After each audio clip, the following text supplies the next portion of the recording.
Бәріне сәлем, бұл көз әлемі каналы. Бүгін саған бірнеше логикалық сұрақтар жасырамын. Дайын болсаң, мен бастаймын.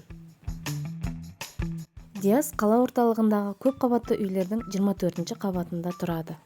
Ол үйінен мектепке бару үшін 24-ші қабаттан 1-ші қабатқа жеделсаты арқылы түседі. Ал мектептен үйіне қайтатын кезде 1-ші қабаттан 18-ші қабатқа дейін ғана жеделсаты арқылы мінеді.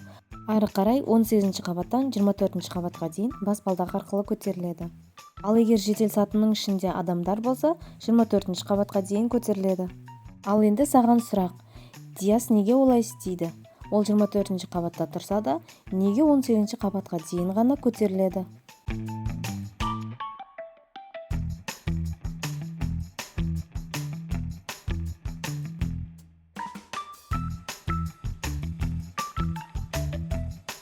Жауабы: себебі Диастың бойы қысқа, сондықтан оның бойы 18 деген санға ғана жетеді, 24 деген санға жетпейді.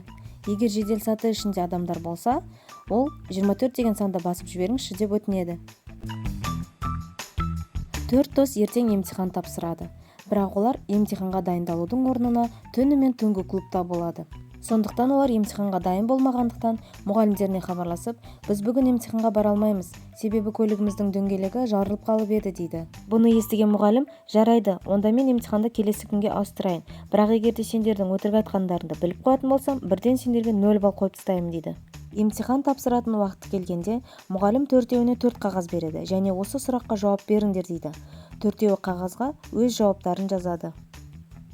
Олардың жауаптарын оқыған мұғалім оларға ренжіп, барлығына 0 балл қойып тастайды. Ал енді саған сұрақ. Мұғалім қағазға қандай сұрақ жазды?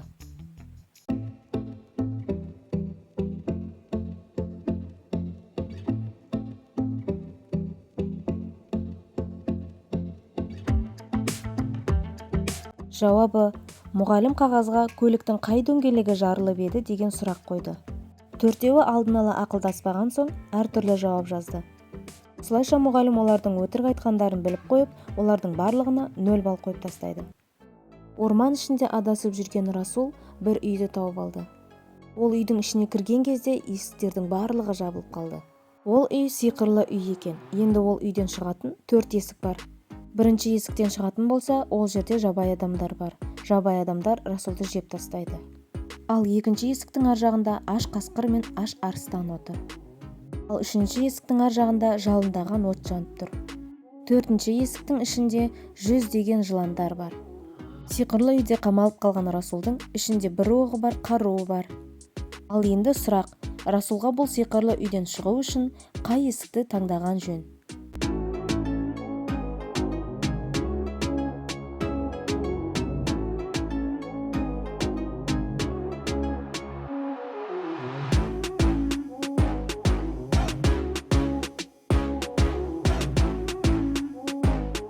Жауабы: ең дұрысы екінші есік, себебі оның ішінде аш қасқыр мен аш арыстан отыр. Екеуі де аш болғандықтан бірін-бірін жеп тастайды. Ішінде тек бір аң қалады. Ал Расулдың қолында бір оғы бар, қару бар. Ол сол арқылы тірі қалған аңды өлтіріп, сол есік арқылы сиқырлы үйден аман шыға алады. Саяхатшы ер адам жолда келе жатып бір үңгірдің ішіне түсіп кетеді. Ол үңгірдің ішінде 2 зомби бар екен. Қуанышқа орай ол адамның қалтасында сиқырлы күш беретін 3 дәрі бар екен. Алайда ол 3 дәрінің біреуін ғана іше алады.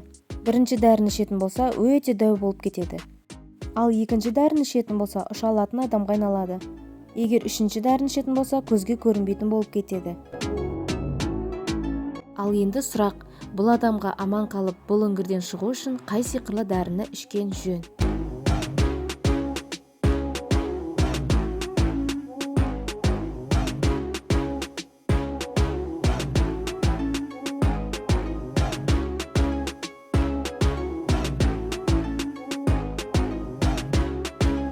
Жауабы: егерде ол көрінбейтін дәріні ішетін болса, ол бәрібірде үңгірден шыға алмайды, себебі үңгір өте тереңде емес пе?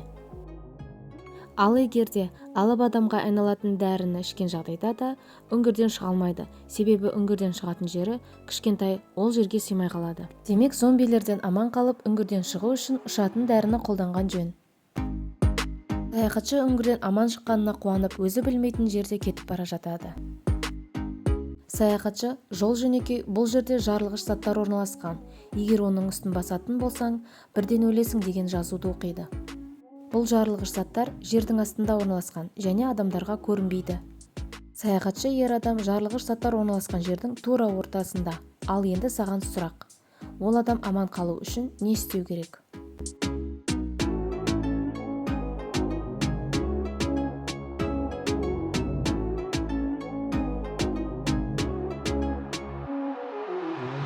Жауабы: егер ол адам жарылғыш заттардың тура ортасына дейін жүріп келіп аман қалған болса, демек оның жүріп келген жолы қауіпсіз деген сөз. Сонда ол адамға жарылғыш тиіп кетпеу үшін келген жолымен артқа жүру керек.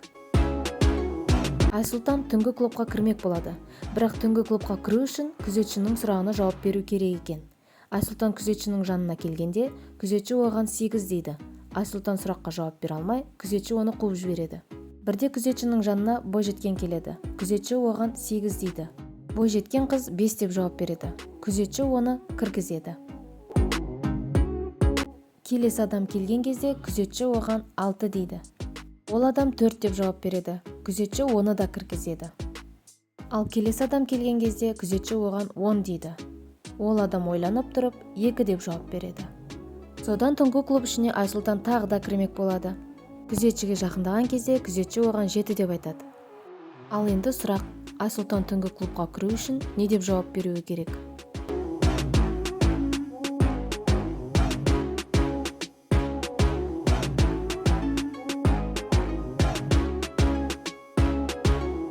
Айсұлтан 4 деп жауап беру керек. Бұл сұрақтың жауабы мынадай. Алғаш келген адамға күзетші 8 деген еді. Ол 8 санында 5 әріп бар. Келесі адамға 6 деген еді, ал 6 санында 4 әріп бар. Ал келесі келгенге 10 деген еді. 10 санында 2 әріп бар. Демек 7 санында 4 әріп бар. Айсұлтан 4 деу керек.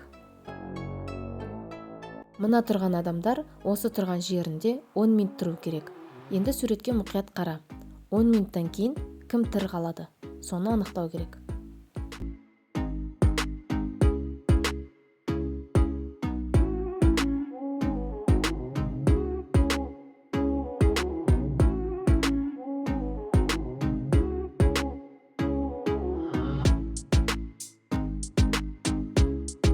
Осы сұрақтың жауабын комментарий бөліміне жаза кет.